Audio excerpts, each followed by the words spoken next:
இறை ஞானம் பெற செபிப்போம். இரக்கத்தின் இறைவா, உமது அரியணை அருகில் வீற்றிருக்கும் ஞானத்தை எனக்கு அருளும். நான் உம் அடியான், வலுவற்ற மனிதன், சிற்றறிவு படைத்தவன். ஞானம் உம்மோடு இருக்கிறது, உமது செயல்களை அது அறியும். உமது பார்வைக்கு உகந்ததை அது அறியும். உமது தூய விண்ணகத்தில் இருந்து அதை அனுப்பி அருளும். உமது மாட்சிமிக்க அரியணையிலிருந்து அதை வழங்கி அருளும். அது என்னோடு இருந்து உழைக்கட்டும். அதனால் உமக்கு உகந்ததை நான் அறிந்து உய்த்துணரும். அது எல்லாவற்றையும் அறிந்து உய்த்துணரும். என் செயல்களில் என்னை வழிநடத்தும். தன் மாட்சியால் அது என்னை பாதுகாக்கும்.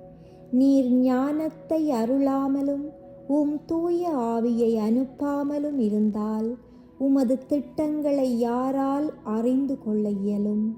மனித ஞானம் போதாது என்பதை அறியவும், மறுவுலக வாழ்வின் மாண்பினை உணரவும், அதற்காக உழைக்கவும் இறை ஞானம் இன்றியமையாதது என்பதை ஏற்றுக்கொள்கின்றேன்.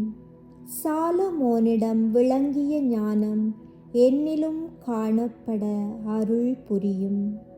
ஆமேன்.